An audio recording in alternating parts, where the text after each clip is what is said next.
Wife pregnant है, लड़की है, अबॉर्शन करना था। कैसे बात कर रहे हो आप?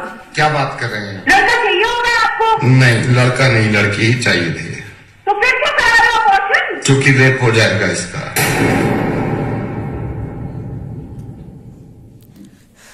डॉक्टर, मैं ये नहीं चाहता कि इसका रेप हो जाए।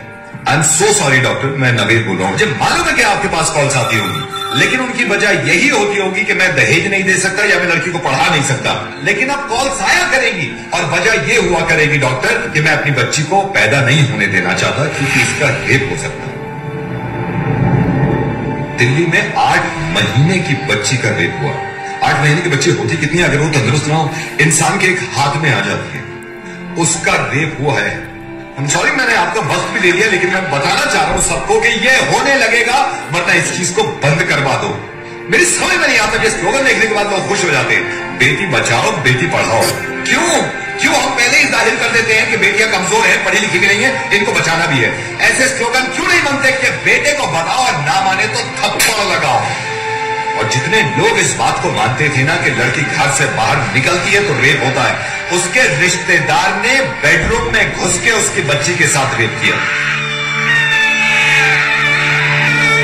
जब उसके माँ बाप ने इस बच्ची को देखा तो खून में लथपथ पड़ी थी। पूरा हॉस्पिटल गूंज गया था इसकी चीख से। और हिंदू मुस्लिम, आप करते रहिए अपना काम एक दूसरे को बुरा भला कहने में और जुलूस निकाल के एक दूसरे को मारने में। अगर शर्म है ना थोड़ी सी, तो इनसे ज्यादा खतरनाक जो हमारे मुल्क में हो रहा है कि बच्चों के रेप जो करते हैं, उन जानवरों को जाके सबक सिखाओ, इतनी भीड़ ले जाकर। और कोई बताने की जरूरत नहीं है किसी को कि लड़कियां किसी से कम नहीं होती। जब आप किसी को ये बताते हैं कि लड़कियां किसी से कम नहीं है, इसका मतलब यह है कि कहीं ना कहीं पहले से ही दिमाग में हमने ठूस रखा है कि लड़कियां कम होती है।